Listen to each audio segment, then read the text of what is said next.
Hey y'all, I'm back with another video for y'all. Look, it's going to be a couple of two heavy topics and then one a little bit lighter Bravo related topic. I know that they may seem random and put together, but these are things that I've been wanting to talk to y'all about, and now I'm taking the time. I'm able to do it. Again, hope you're having a happy Wednesday. Y'all, I feel like this week is going by slow. I'm so used to weeks going by fast. I feel like this is going by kind of slow. Y'all let me, do y'all feel the same way? Or do y'all feel like, girl, it's zooming by. I just thought it was Monday. Because I feel like today should be Thursday. I don't know, but my baby turned 21 yesterday, my youngest, 21, y'all. I can't believe it. I have a 28 a 28-year-old because she gonna text me on her birthday in March talking about now I'm gonna have to go to the 30 and up club. I said, girl. But anyway, I have a 28-year-old daughter, 23-year-old son, and a 21-year-old daughter who has one more year of college left. And my son just graduated last year. Y'all pray for me. Anyway, let's get into it. First up, I want to give a couple of quick Diddy updates. So this first update is from the Neighborhood Talk. Diddy's new lawyer is a survivor herself, reveals she was AR'd in 2001. Neighbors Nicole Westmoreland, the newest lawyer on Diddy's legal team, revealed she's a survivor of sexual assault. It is a black woman. Remember, we were hearing that he wanted to add a black woman to his case. Well, it looks like he's successfully done it. According to TMZ, Westmoreland says she was 19 when she was AR'd in 2001 at Patchwork Studio in Atlanta. She claims she went there with friends after being invited to pitch her company to Cash Money record execs. Once inside, a man named Alfred Cleveland allegedly offered to show her the bathroom, then forced her inside and AR'd her. She says he even tried to pass her off to another man, but stopped after she begged. Despite being threatened, Nicole went to police. Cleveland was arrested, so the guy that did it was arrested, and later pled guilty to aggravated assault with intent to R. Now she's joining Diddy's legal team as he faces multiple R and sexual assault charges of his own. Jury selection in his federal trial is already underway. Thoughts on this? What do y'all think? I felt like the comments were a mixed bag. One said his lawyer, she a real survivor. So when cross-examined, the alleged accuser, she will expose any lies and expose every false claim. It's a chess move for Diddy's team. Somebody said that's literally not how that works, but go ahead, child. Somebody said they never went to the police department, meaning the accusers in Diddy's trial, like she did, and that's why she's defending him because they are after him for his money and not justice from the beginning. Even if that were true, do y'all think that means he should get off if he did it? I'm just asking, what do y'all think? Do any of y'all agree with that? And again, do y'all think they should get off? Somebody said bingo. Somebody else said absolutely 100. Somebody else said he's going to jail, love. That's the truth.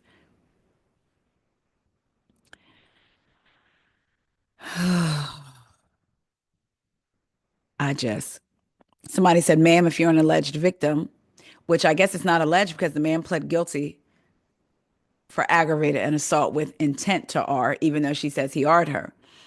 Um, Ma'am, if you're an alleged victim, why the F would you defend him? Make it make sense. I don't know. What do y'all think about that? Do y'all think it was strategic? And she's going to be able to tell if someone is lying? I mean, y'all let me know what y'all think. Speaking of Diddy, let's do a quick update. This is according to USA Today. We know that it is day 3 of the jury selection. Selections went underway on Monday, May 5th. So again, this is from USA Today. This is going to just cover the 3 days. Diddy trial replay. Jury pool narrows, but selection will have to wait. Jury selection in Sean Diddy Combs' ongoing sex crimes trial is continuing as prosecutors and the one-time mogul's attorneys face off over the pivotal panel. Lawyers reconvened in Manhattan court on May 7th, which was today, to continue their interviews of prospective jurors in the high-profile legal proceeding. Jurors have been questioned one by one by Judge Aaron. I'm going to say Aaron Subramanian. Subramanian, yeah. the prosecution and the defense to determine their qualifications to serve. By the end of court proceedings on May 7th, attorneys had narrowed down the 45 possible jurors needed to move forward in the process. Jurors were repeatedly asked if they, a family member, or a friend had been a victim of sexual assault, sexual harassment, or domestic violence, and whether they or a loved one had been charged or accused of such crimes. During his final pretrial hearing on May 2nd, Combs confirmed he turned down a potential plea deal in the case. A judge previously rejected a request from the rapper's legal team to delay the start of the trial. Combs could spend the rest of his life in prison if convicted. So let's get into why the jury pool definitely narrows down, but the selection may have to wait. The wide pool of potential jurors for Combs' trial has been narrowed to just 45 candidates after several days of intense questioning. So you got Monday, Tuesday, and Wednesday, 3 days. 6 women and 5 men were given the green light May 7th after lawyers for either side and the judge interviewed 22 candidates. So out of 22, 11 were given the green light. Their age bracket ranged from mid-20s to early 70s. The group represents a varied cross-section of society, with one juror working as a graphic designer and another in administration at the Counterterrorism Office of the United States. The group who will decide Combs' fate is not yet final in ink, though, and the legal teams will need to return May 9th to select the actual jury ahead of opening statements set for next week. Oh, so they're saying Friday, the legal teams will return and a jury will be selected, because I was wondering if they were going to be able to get it done this week or if it was going to spill into next week, pushing the actual trial start date back more. Doom scrolling through coverage, y'all. Another potential juror was moved into the approved pool after being questioned about their social media habits, because they are asking them. Side note, I thought it was funny. I believe one of the jurors were asked where they get their news from, and YouTube was one of them. Anyway, Combs' defense referenced a meme that they implied the potential juror may have interacted with on social media, but the juror chalked this up to doom scrolling and mindlessly swiping. When the judge asked the juror if they have seen things while doom scrolling that might make them biased against Combs, they said no. The potential juror went to the same high school as Sean Combs, though they graduated 30 years apart. Sleep-deprived possible juror avoids recusal after admitting to being lazy. One potential juror, questioned for about 25 minutes, continually sighed and traded off in his speech. Sabranian, which is the judge, noted that the man neglected to fill out all the questions on his juror questionnaire. I was tired, the potential juror responded. I was binging the new Star Wars series, Andor. It just came out. The judge laughed at his admission and said, will you be able to concentrate or will you be too busy binging Andor? The potential juror said he would, responding, like I said, I was binging. I'm just being lazy. Although federal prosecutors said the potential juror was meandering and were worried about his personal discipline if he was selected for the trial, the judge said none of his answers warranted a dismissal. He did, though, call the juror sleep deprived. Combs' lawyer, Agnifilo, offered his opinion on the matter by quipping, I'm very curious to watch what he was binging. Potential juror knows judge overseeing the case.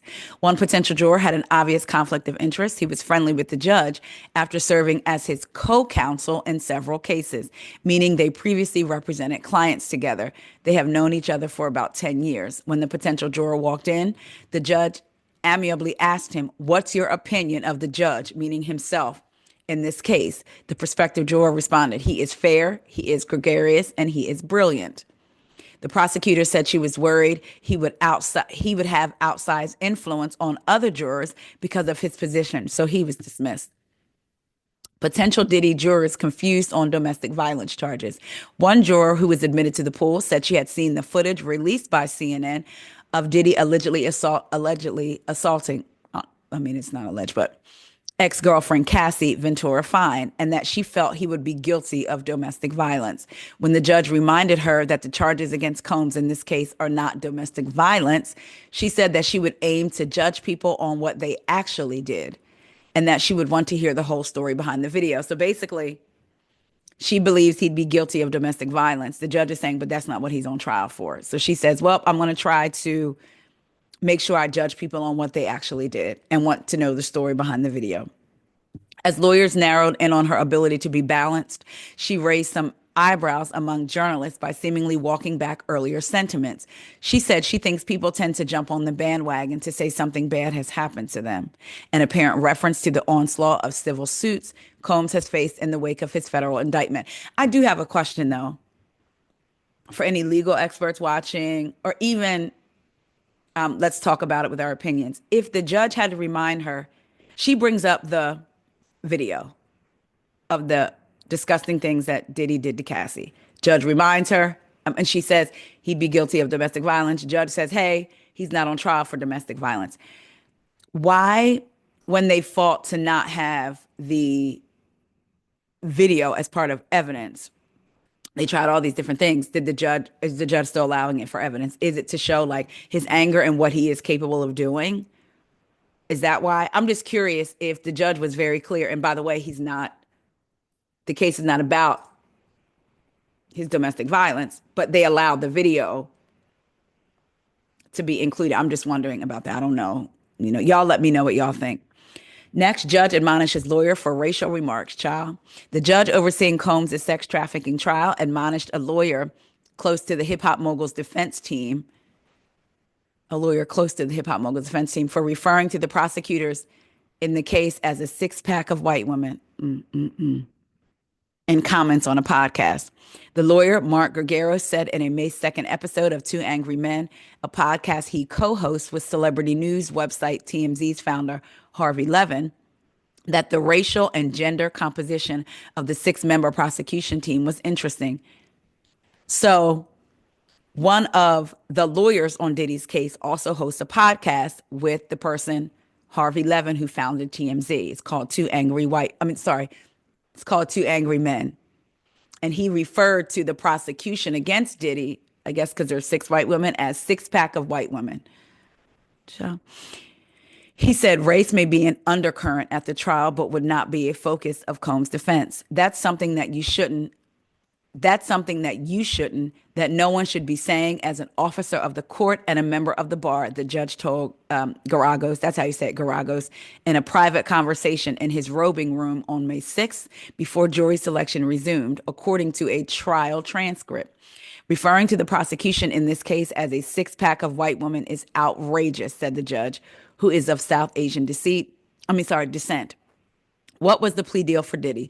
During his final pretrial hearing on May 2nd, Combs confirmed he turned down a plea deal. It is unclear what the deal consisted of. Michael B. Jordan, Mike Myers, Kid Cudi, what do these names have to do with the Diddy trial? In addition to questions about a history of sexual assault, jurors were given a list of people and places related to Combs in some ways. The names included Michael B. Jordan, Kid Cudi, Cassie Ventura, Michelle Williams, Mike Myers, Dallas Austin, Lauren London, and Dawn Richard. The list of who's who of Hollywood and music elite paints a picture of Combs' far-reaching influence in the entertainment industry. For example, Kid Cudi, an Ohio-born rapper who was briefly romantically involved with Combs' ex-girlfriend Cassie, is likely on the list as a 2023 civil lawsuit from Ventura against Cassie accused the hip-hop mogul of threatening to blow up Cudi's car. Cassie and Kid Cudi briefly dated during a rough patch in her relationship with Combs, she said. Also, I'm not sure why they're getting into it, but I believe with the Michael B. because they're not getting into it with the Michael B. Jordan, but I believe with Michael B. Jordan, him and Cassie may have had a thing, and Diddy threatened him, I believe. And I'm sorry, I go back. Is Mark Garagos one of Diddy's lawyers, the one that's part of the Two Angry Men podcast? No, the famed attorney who has represented prominent people ranging from Michael Jackson to the Mendez brothers isn't officially a part of Combs' legal team. His daughter, Terry, is serving on Diddy's legal defense. Mark Garagos has been in the courtroom since jury selection started earlier this week. Wow. So this is a lot, y'all. This is a lot. Again, this is probably going to be like one of those trial of the century things today. It says Will jury selection end today? It's not likely. How does jury selection work in a case like this? Attorneys on both sides need to approve a group of 45 prospective jurors to ultimately select the 12 final jurors who will sit for the case alongside 6 alternates. So a total of 18 they need to have. I don't know. And then it says, how can I watch Diddy's trial? The trial will not be televised as cameras are typically not allowed in federal criminal trial proceedings. USA Today will be reporting live from the courtroom. Mm, mm, mm. Chow, chow, chow. What do y'all think about just everything? I've said this to y'all numerous times and I'm hoping I'm wrong, but there is a small part of me that feels like, what if he gets off? Like some kind of way. You just don't know, right? I don't know. Y'all let me know what y'all think. Speaking of another trial, Charles Smokey Robinson. I said, say what now? This is according to the Jasmine brand. Smokey Robinson has been hit with some serious allegations from his former employees. The 4 women identified as Jane Doe 1 through 4. So Jane Doe 1, Jane Doe 2, Jane Doe 3, Jane Doe 4. In the lawsuit are suing the 85-year-old singer for $50 million over claims he abused them on several occasions between 2007 and April 2024. The plaintiffs worked as housekeepers at the hashtag Motown Legends LA home. The women say they were subjected to sexual battery, assault, false imprisonment, and gender violence. Smokey's wife, Frances, is also named in the lawsuit. According to the alleged victims, Smokey would touch their entire bodies, including their vaginas, breasts, legs, abdomen, lips, and face, without consent. His wife was allegedly aware of his actions, but did nothing to intervene. They're saying that they paid off someone before, and so the wife should have basically intervened. Like they settled with previous someone before, so she should have intervened this time. The suit continues, claiming his wife perpetuated a hostile work environment by regularly screaming at them separately in a hostile manner, using ethnically pejorative words and language. Unfortunately, the allegations don't end there. The former employees claim Smokey did not pay them minimum wage, overtime, or a holiday rate. They also say they were not given rest or lunch breaks during their shifts. Court documents note they didn't report Smokey to authorities over fear of losing their livelihoods and what that could mean for their immigration status, because they were all immigrants. As the case moves forward, the court will determine the validity of the claims and what consequences, if any, Smokey Robinson and his wife may face. Child, one of the comments said that man doesn't even know he's still alive. Now remember, now this doesn't mean anything, but I'm not gonna lie to you. This is the first thing I thought of. Y'all remember Smokey Robinson's latest album called Gasm or Orgasm? And it was all about sex. I said, my God, today. Hmm. What I was looking at when I was looking at their what they were accusing him of, this is what I wanted to get into. This is from TMZ. While there was a variety of allegations made against Smokey Robinson in the document, there is some consistency among the Jane Does, with all of them claiming Smokey would. Now, mind you, this man is 80. How old is he? 80. How old is Smokey again? Child, 84, 89, 80, something like that. Anyway, I thought it when they said what he was. I was trying to get back to his age. He's 85. Clearly, he's taking something to be able to allegedly do all of this. But all 4 of them have the same type story. It says, give me one second. There's some consistency among the Jane Does, all of them claiming Smokey would call them into his bedroom, or they called it the blue room in one of the houses, or other places while his ex-wife was away from the house. While his wife, not ex, I'm sorry, was away from the house. These women alleged Smokey would then force himself upon them, penetrating them with his fingers, forcibly giving them oral sex, or making them perform oral sex on him, and then R-ing them despite claiming they repeatedly told him no. The woman claims Smokey would sometimes lay down a towel before allegedly forcing himself upon them so as not to make a mess of the bed linens. At least 2 of the victims claim he ejaculated inside of them without protection. Now, y'all, that people may say, oh, well, which by no means is there any type of excuse, but people, oh, well, he can't get them pregnant, but he can definitely give them diseases. And also, if this is true and it was against their will, it don't matter if it is wrong on all parts. They're suing Smokey for sexual battery, assault, false imprisonment, and gender violence. And they're seeking at least 50 million in damages. Now, give me one second. They also claim that the wife created a hostile work environment. I wanted to talk about they talked about they're not just suing them for this alleged sexual assaults, but also for not paying them overtime, and only paying the minimum wages. I believe they all seem to work like 12-hour days. Some were paid $10 an hour, bumped up to maybe 18. Some were 18. It was a very low range that they were paid. And they're saying they didn't get paid overtime. One woman started working for him, I believe, in 2006. And then it was 2024 when she came forward. She's one of the Jane Does and said that he's assaulted her over the course of the last 18 years. So there are people saying, why didn't they come forward? But again, they all said that they were concerned about their status as immigrants. Y'all let me know what y'all think. Child, this is a mess. Lastly, a little bit of a sort of kind of lighter note. I thought this was interesting. Sutton from the Real Housewives of Beverly Hills says she hasn't spoken to Avi. People have had their opinions on how she treated Avi, whether she was nice, whether she wasn't. Let's get into what she had to say on the Jeff Lewis show. I'm going to imagine that Avi's at home. Let's get into it. Oh, I believe Jeff said, "Where's Avi?" Oh, I'm going to imagine that Avi's at home. So Avi is still working for you or no? In my opinion, That's weird. in my opinion, Avi is no longer working with me. Girl, Now we're still friends. I love Avi. He's like family, but no, he's no longer working with me. Did he find another position? Was it just not working out? Like what prompted him to leave? Everything was working out. It's just, things evolve. And so, he's no longer with me. When did that happen? Did he find another position? I don't know. I've been really busy. I've been traveling a lot in the past couple of months. So, we haven't really spoken. Did you not need him as much? I think, well, I'm about to just live by myself in my house.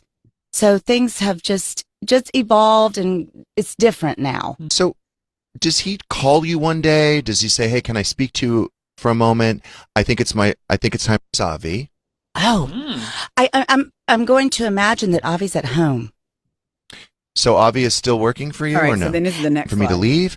Or do you say, "Look, the house is finished. Right. I don't have a ton of work for you here. Right. You might want to go and start looking for something else." Yeah. I mean, it's like things What happened? have evolved and, he was always an independent contractor. Did you fire him or did he quit? Did We- you let him go? We parted ways. Was it mutual though? That's the question. I'm not sure. Okay. We'd have to ask Avi. For me to leave? Or do you say, I thought that was interesting. Y'all, I'm going to break my own fourth wall if y'all heard anything. He's looking at me right now. The hubby, Corey just got off work and he wanted a piece of cheesecake. So he opening the plastic off and you can hear it. So if y'all heard it, that's what y'all heard. But I'll allow it because he's a hardworking man. That's a good man, Savannah. So he can make a little noise. Anyway, so what do y'all think? Sutton said he's like family. They're good friends. She hasn't heard from him. I like that they were asking her direct questions. The question is, so is he still working for you? Or did you fire him? You'd have to ask Avi. There's a part of me that wonders did Avi quit? Like we met. Y'all, I had paused this by accident. I don't know what's gonna happen. I paused it for a second, but anyway, a part of me wonders, did Avi quit and she's embarrassed to say it, especially because of everything that's happened with Garcelle and, people getting on her case about her not defending Garcelle and blase blase and Garcelle and following and all of that. Did Avi quit and she's embarrassed to say it? Because stuff like that would annoy me as an interviewer. In my opinion, no, he doesn't work for me. Girl, does he work for you or not? And if it's something that's not a yes or no, please explain to me why it's not a yes or no, right? Because sometimes there are gray areas. Can you explain that gray area to me? But I want to know, Avi, call me. It'll be between me and you. Now, I mean, I would like to let the people know, but you can call me and let me know. How did y'all think Sutton would treat Avi? Did you think she was rude? Some people thought she was rude. Some people thought that's that was their relationship. I don't know. Y'all let me know what y'all think. All right, y'all, I'm about to get ready to get off. I'm here. I know I'm not about to get me a slice of cheesecake, but I am about to get me some leftover food real quick before my next recording.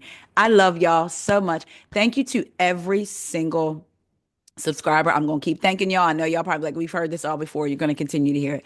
Thank you, thank you, thank you for your support. We may not always agree on things, but I appreciate the respectful commentary that I get 96% of the time. I love y'all so much, and I will talk to y'all later. Make sure you like the video, subscribe, and share. Talk to y'all later. See ya.